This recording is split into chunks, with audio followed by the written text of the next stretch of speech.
प्यारे बच्चों, अस्सलामुअलैकुम वरहमतुल्लाहि वबरकातुहू। क्लास नर्सरी सीनियर हम अपनी उर्दू कायदा का सबक पढ़ते हैं। पेज नंबर 11 खोलें। बच्चों, आज हमारे सबक का उन्वान है दो हरफी अल्फाज के तोड़ जोड़। दो हरफी अल्फाज के तोड़ जोड़। बच्चों, आज हम दो हरफी अल्फाज पढ़ेंगे से के साथ। दो हरफी अल्फाज पढ़ेंगे से के साथ। चलें बच्चों, अब आप अपनी अपनी फिंगर या पेंसिल हर्फ के नीचे रखें और मेरे साथ साथ पढ़ना शुरू करें। शुरू करते हैं।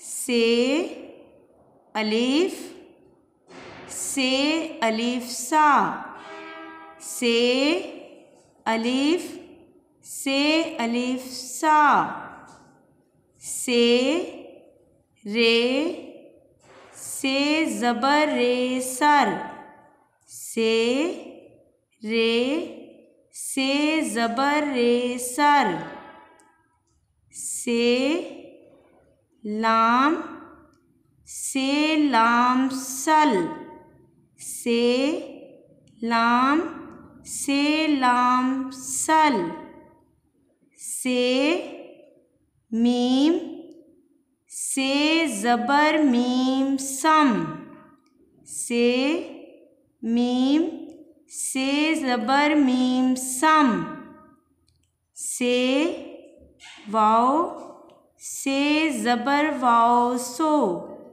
से वाव, से ज़बर वाव सो। चलें बच्चों, अब हम अपना सबक दोबारा पढ़ते हैं।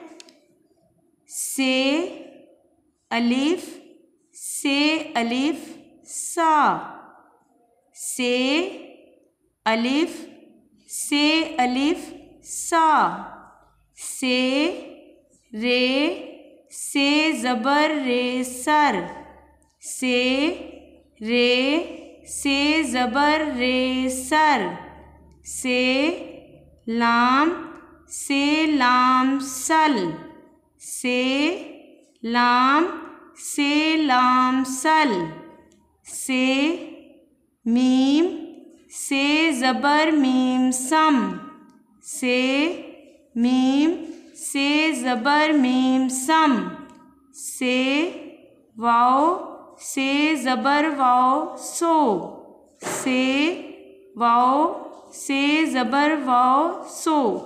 बच्चों, आपने दो हरफी अल्फाज को इसी तरह बार बार पढ़ना है ताकि आपको सबक जल्दी और अच्छा याद हो जाए। अस्सलामुअलैकुम वरहमतुल्लाहि वबरकातुहू।